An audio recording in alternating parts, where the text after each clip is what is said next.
中醫嘅概念有臟同腑，咁但係我哋不能直譯臟腑 organs。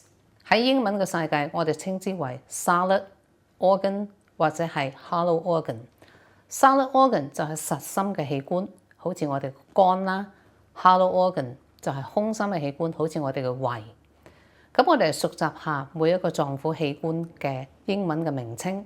心即係 heart， 肝係 liver， 脾係 spleen， 肺係 lung，kidneys 即係我哋嘅腎。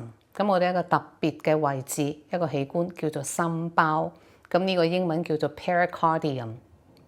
咁我哋仲有胃啦 ，stomach， 小腸即係 small intestine， 大腸就係 large intestine。咁我哋仲有膀胱咧，亦都係一個空心器官，叫做 bladder。有機會我哋再傾多啲。